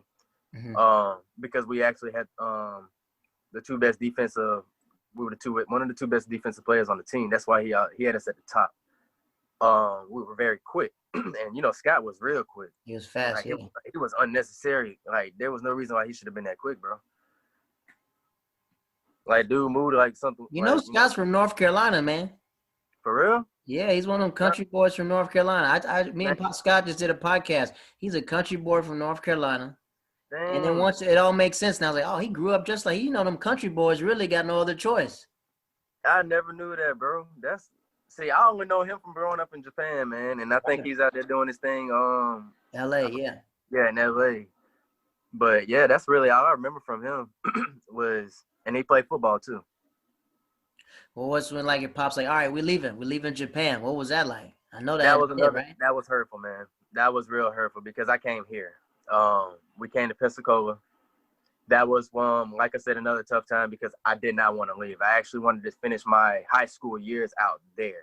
Mm-hmm. I didn't want to come back to the States because everybody I grew up with was there. From 7th grade going all the way up, you got your friends, it's already established who you fuck with, you don't really want to leave. But we ended up leaving, we ended up coming here to Pensacola. And I actually didn't start school here. I started school here late, like real late. Like my dad we didn't go to school for like 2 weeks when we got here. School was already in. We stayed in the hotels on this base. Not this base exactly, but the base that's across the way. We stayed on the hotels over there for a while until they got our house situated. And then, when we finally told my dad, like, we want to go to school, like, we're tired of sitting in this hotel. Like, we want to go to school. He took us around, took us to some schools. When he took us to the first school he showed me, I was like, yeah, I'm good. I want to go here. I don't want to go search no other schools. Mm-hmm. I want to go here. And I went to Escambia High School. What's it like going to Florida? Because Florida, we're not like the people from Georgia. We're Southern, but we got a different type of twang. That's the swamp, Man, it's I never forget when we first moved here and my dad asked somebody directions. And my dad when that dude started talking, he was like, all right, so you go ahead and go this way right here, dog. You know what I'm saying? Then you go this way right here. And then, all right, Kenfolk. And then you go right this way right here. And my dad turned around. He's like, all right, appreciate it. My dad, he said, what the fuck that nigga said? And that was the first thing. That was the first time I actually heard my dad say nigga. And it was funny because we did not know what the hell he said. So we ended up having just we just rode around. Right, trying to figure out. So when you're over there, Is it? Do you think it's hard like living in Florida? Because you lived in Japan most of your life, and you lived in like Atlanta. Like, what's that like? Well, The people, like, who are the um, first people you meet in Florida? Because you're no longer you're on a base, but you meeting like real people now. You meeting you, Floridians. you'll be surprised at the people that I went to. I actually went to school with a lot of people that was in Japan. Oh, where? Who else you go to school with? Um, so I don't know if you remember Tua. His name is Tua. He's real short, bro. La la la. His name was Tua. He was Filipino. He grew. I knew him. He grew up in Japan. We grew up together because he was actually played for the basketball team there. Okay. And then, but his dad ended up getting stationed somewhere else, and so I think they ended up moving again, and we actually lost contact. Um, but he was actually one of my first people I found out that stayed here. But my first friend when I first moved here was a female named Carmen. She was real nice. Like I walked in classrooms. When my dad, when we first got there, he's showing me around and shit. We walking around the school, trying to find out where the basketball courts is at. That's all I was worried about. I just wanted to play ball. Because I wanted to play during the season. I didn't want to wait. I wanted to play ball. So when we finally, walked around the school and, I told my dad, yo, this is the school I want to go to. Not knowing I should have went to a whole different school. Honestly, if you want to be real, I should have went to a whole different, because our school don't get no exposure, man. We don't get no exposure like that. Not unless you like doing some off the wall shit. And if your coach ain't putting you out there, you're not really gonna get no exposure. So like I said, wrong school. I should have went to a different school. But What was it, 2A, 1A? what were we? Nope. I think we were what were we? I have to look that shit up, bro. I can't even remember. Big school or small school? Our school was pretty, I wouldn't say big. It's Probably decent 2A, size, 2A bro. then 2A or 1A. Because some Florida schools be like 6A, 5A, Yeah, 4A in I Tampa. had to look it up. We went to Emmett Smith. Emmett Smith went to my went to our Oh, school. okay, yeah. Oh, okay. Yeah. Trent Richardson, all of them went to our graduated from my school. Trent actually graduated a year under me. He graduated 09. So I actually had a chance watching him play. That was nice. Because when people say they play basketball in Florida, it's like an anomaly because it's just such a football track.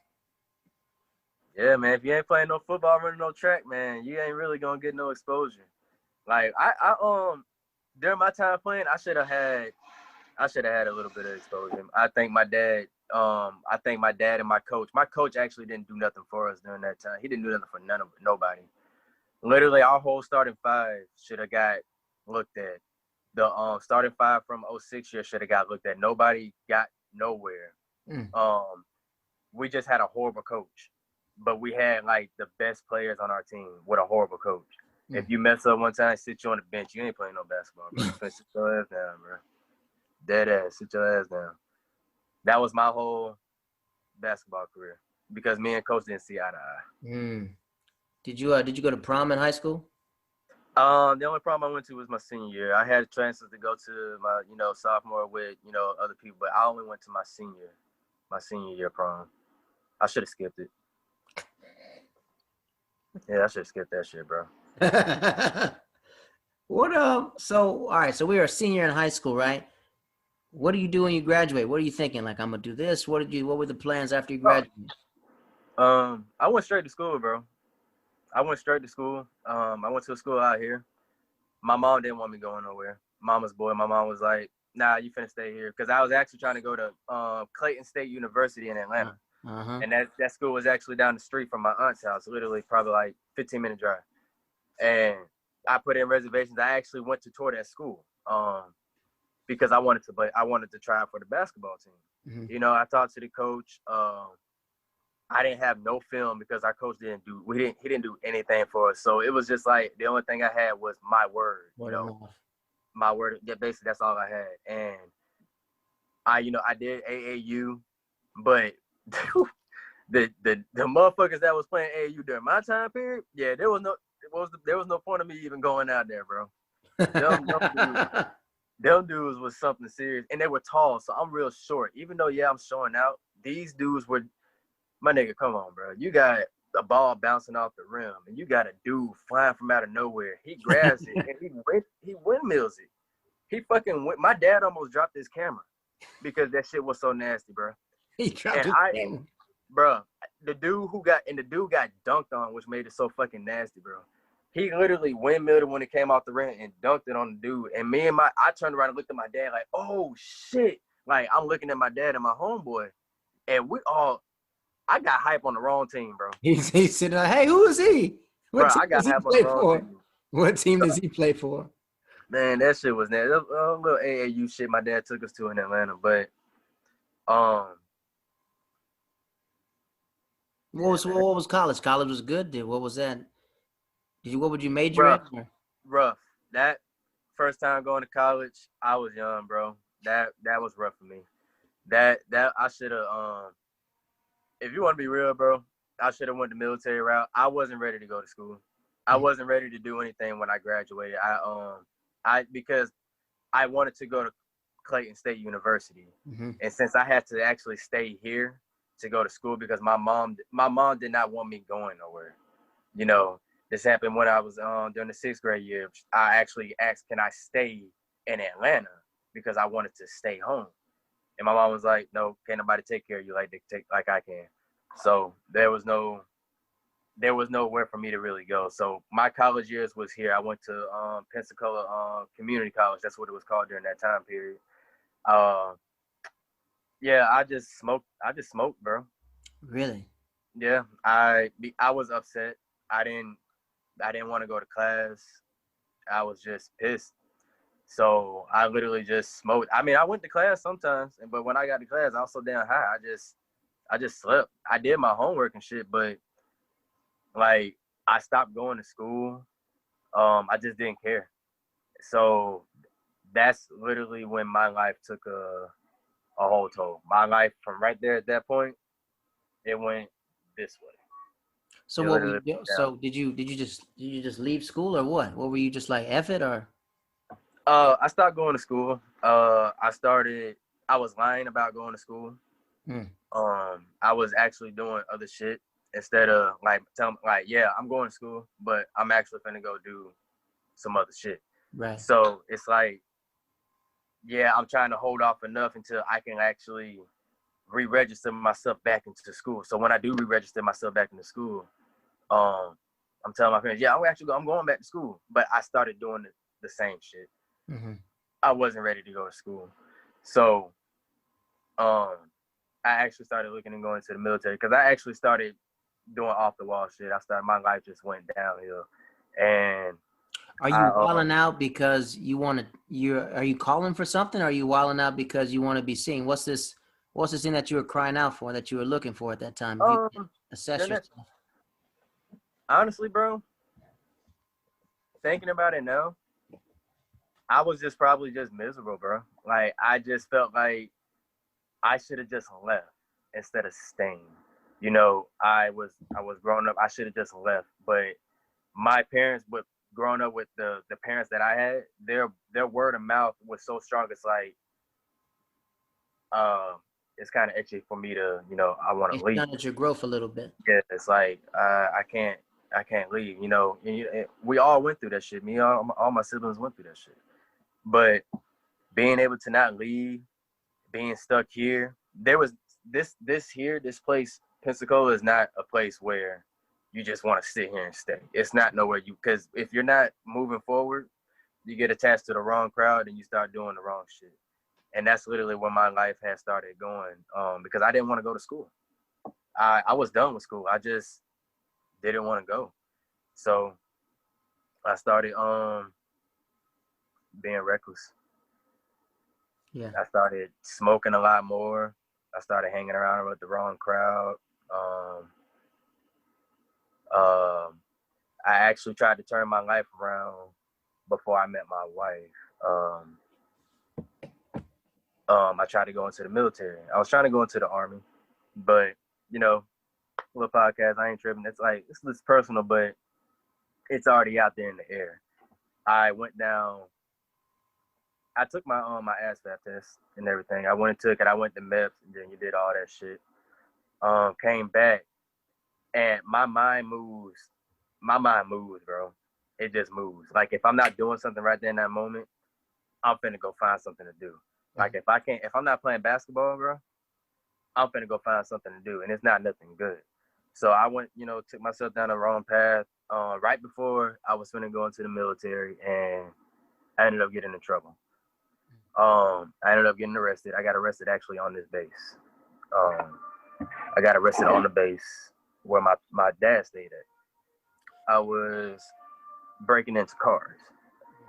And the reason why I was going through shit like that is, one, I was still pissed off about not me being able to leave, and two, my mom got diagnosed with cancer. So nobody's really talking to me, trying to explain things to me, or calm me down, making sure I'm all right or anything. I didn't get, my family was not a very comfort family. We didn't do too much of comforting. So basically I'm just dealing with that. And my only outlet was basically smoke. I didn't drink. I didn't pop pills. I didn't do any of that shit. I just literally, I smoked. And I smoked myself to the point to where I just didn't care what the fuck happened. So I ventured out, went around breaking into cars, taking shit, and then, I ended up getting caught in somebody's car. The dude, I never forget the dude that caught me. This motherfucker was about 6'6", bro. Never forget that shit. That motherfucker was about 6'6". He grabbed me. He was like, "Yeah, you done, bro." I had a bag full of shit. Bro. And then the bad thing about it was, what was the other crazy? The weed that I was smoking before I ended up doing the shit, I ended up rolling me up some more, and I was walking around the base smoking that shit before I did it, and I still had some blunts in my pocket. So I asked dude, I was like, I couldn't run. This motherfucker had every door blocked, bro. I wasn't finna jump through this motherfucking window, bro. I took it as, this is my punishment. Take it as it is, bro. Because for one, if they go ahead and just do the fingerprints and everything, they gonna find me. So I ain't got real nowhere else to go. So I took the punishment as it was. But I asked the dude, can I use the bathroom? Because I need to flush all the weed that was in my fucking pocket. I wasn't finna get caught with no weed on that damn base, because that would have been a whole different charge. So I ended up getting locked up that morning. It was like 4 or 5 o'clock in the morning. Did he let you flush it? He let you flush it? Oh, he didn't know I had weed on me. Oh. I asked him, can I use his bathroom? And he had his back door blocked off with a chair, and he was standing by the front door, so I had nowhere to go. So I just said, "Yo, can I use the bathroom?" I said, "I ain't even gonna. Can I use the bathroom real quick?" Because when I reached in my pocket, I said, "Oh shit, nigga, I still got 4 blunts in my fucking pocket." So I said, "Yo, can I use the bathroom?" He let me go in there. I flushed all them shits. Came back out, sat down. Police came and got me. Called my parents. That right there was probably, I didn't even care, bro. I didn't care. I just didn't care. During that time of my age, I didn't care. Hold up. So if you're breaking into cars, how do you get in his house? He picked you up and took you in the house? So he got, and I couldn't run. I fucked my ankle up. Like literally when I tried to get out of that car, my whole ankle twisted because he startled me. And the way I got out, I couldn't do shit. There was nowhere for me to go. So he basically had me, and we was walking. And he had already called the police and everything. So, I just sat there and waited for the police. And it's still in the back of my head, if he would have tried anything stupid, I would have busted out the window. But the dude was just pissed off because it was his neighbor's car that I was in. So, and he was like, "Oh, I know this ain't your car. And I know you're not the person that owns this car. What are you doing in this car?" So it was like, I just took my punishment as it was. I didn't have nowhere else to go. I was already in a cloudy situation anyway. You're 18 years old? You're 18, 20, right? 20 something? Actually, I was 20. I was 20 years old when this happened. Was it the military police or the real police, Florida police? Military police. Oh, that's kind of a good thing then, instead of... I wouldn't so much call it a good thing. Or did they pass you to the Florida police? I also had another charge from I actually pawned some shit that I stole a long time ago. It was a while. It was like before I even had started doing that shit. But somebody ended up filing for it. It was like a little camera or something. I hadn't gotten in trouble for the camera, and that was a state felony. So basically when I got in trouble and everything, my charges, everything was a misdemeanor. Everything was a misdemeanor at first. I honestly couldn't even tell you how everything turned into a whole felony, bro. Everything turned into a felony. I wasn't able to go into the military no more. And which I never understood. Oh, excuse me. I never understood why I could not go into the military when they were accepting people with worse charges than I had. I've only been in trouble one time. And, they could have gave me the benefit of the doubt, like, this your first offense, this, that, and third. Nah, this motherfucking judge gave me the whole boot, bro. I ended up, I didn't get locked up that day. I ended up, posting bond or whatever. No, actually, I did get locked up, but I ended up getting out on bond. I couldn't come back to the base. I was banned from base. But, fast forward a little bit, I still was doing the same reckless shit, but I was sitting here trying to keep money, because I'm not getting money from my parents and I wasn't having no job, but I was getting money in other ways. So I was sitting there chilling with a homeboy, and this is the time when this is literally right before I met my wife. Literally right before I met my wife, I got locked up. I had got locked up. Me and her were talking for a couple of weeks. I actually started staying with her on the base that we're staying in now. I actually started staying with her, but I was sneaking on this base. But this base wasn't, it's free to come in. It's free to come, not free to come through, but it's access to just come through and come to the housing area. But if you're trying to get to the back, you got to show your cat card and everything. So, I was coming to this base, and I was really trying to turn my life around, show the judge and everything that, I'm trying to get my life together. I'm going to go to school for barbering and shit. So I'm like, this is real personal. Like, this is like real personal because this is one of the, a part of my life where I never felt low in my life. Like, this is worse than me getting locked up, like low. I was walking, literally, we stayed probably like right across the street from here. I was walking to the school because the school was literally right across the street. And I was just like, I'm just going to stay here for the night, so I can walk to the school and I can go register for school. And I had my backpack on. And the only thing I had in my backpack was a pair of hair clippers because I had cut my hair that day. I had used my dad's hair clippers and I cut my hair that day. So I walked out and I ended up leaving my ID card in her damn car. She worked on the whole other base, so I couldn't even get to her. And I'm walking, not realizing the cops are driving around the base. It's 10 o'clock in the fucking morning, bro. I'm just going to the school. Cop pulls up. He flashes his fucking lights. I didn't run. I'm sitting like, I didn't do shit. I literally just walked out this house. Because I just had woke up.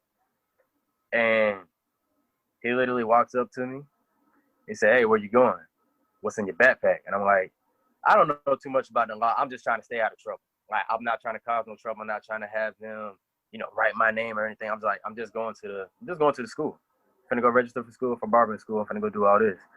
And he was like, where's your buddy? And I was like, my buddy? I was like, I don't know what you're talking about, sir.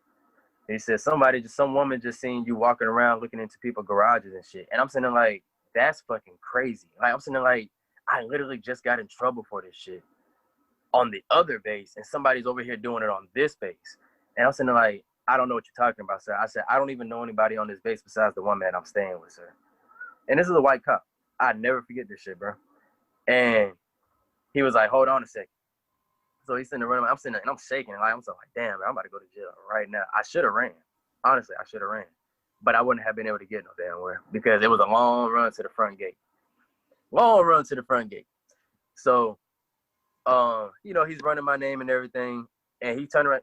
He was like, where's your white friend that you walking around with? And I was like, sir, I don't know who you're talking about. I said, I don't know anybody on this base.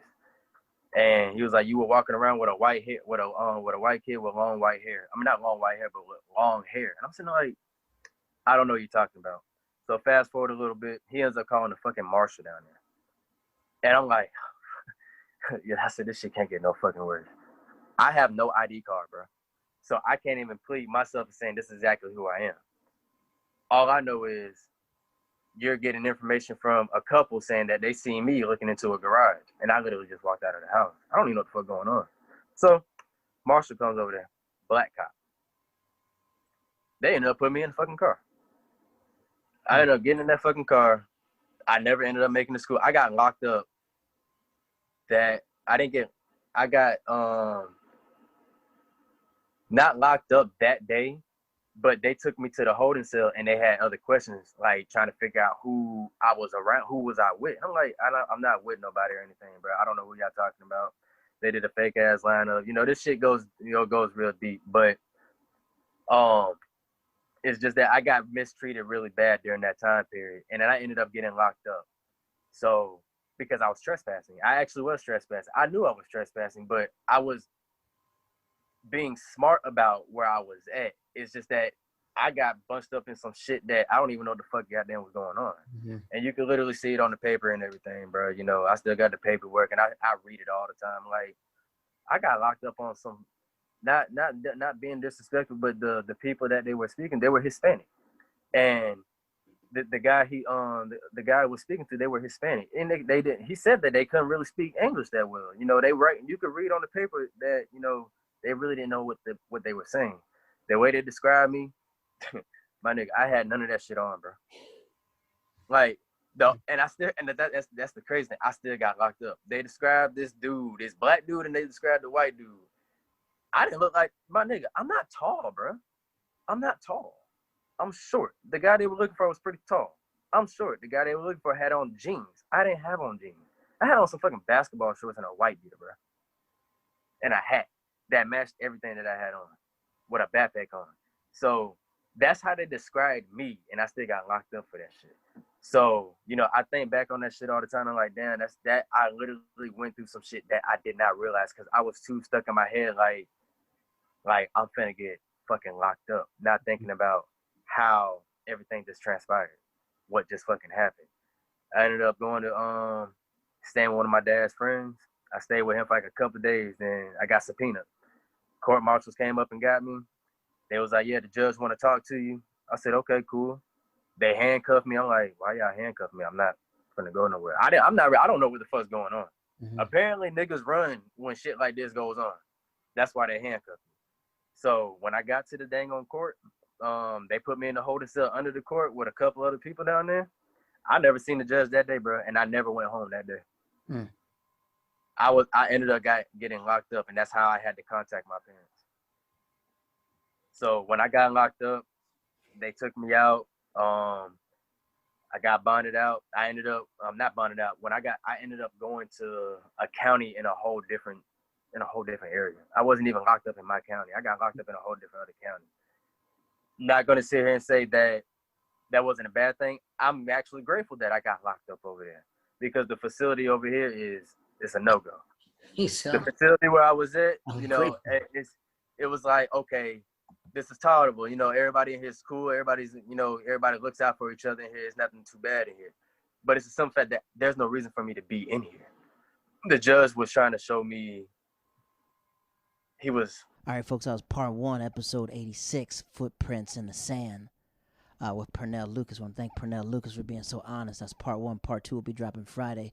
And the reason why we call this episode Footprints in the Sand, because it reminded me so much. If you ever watched The Lion King, when you see Mufasa's paw and then Simba walks behind and he puts his paw inside there, that's what reminds me of Pernell, as he's raising his kids, the mistakes that he made in life and the lessons that he's learned, that his sons won't have to go through the same thing. Just sometimes in life you gotta experience something so you can talk from the experience, and that's such a wonderful story that he told us about redemption, about growing, about black love, about finding his wife and everything else. So we appreciate Pernell Lucas for part 1. We'll be dropping part 2, Footprints in the Sand 2. That'll be dropping this Friday at 6 o'clock, ladies and gentlemen. This is the podcast, One Man, One Tree in the Hill. Have a wonderful day. Hey, you're live on the podcast, One Man, One Tree in the Hill. Say what up to the people. This is when I see black excellence, man.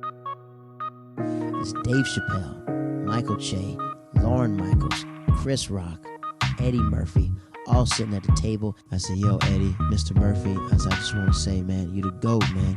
And you the coldest nigga that ever walked the face of the earth. You gotta break that thing over. She wants it private, but y'all not even together right now. So we haven't spoken about anything but the cat for at least 2 months.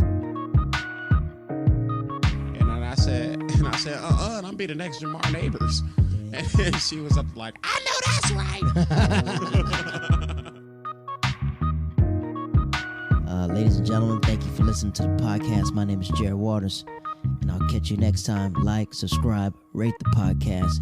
Have a wonderful night, wonderful day, whatever you're listening to. I'll see you soon.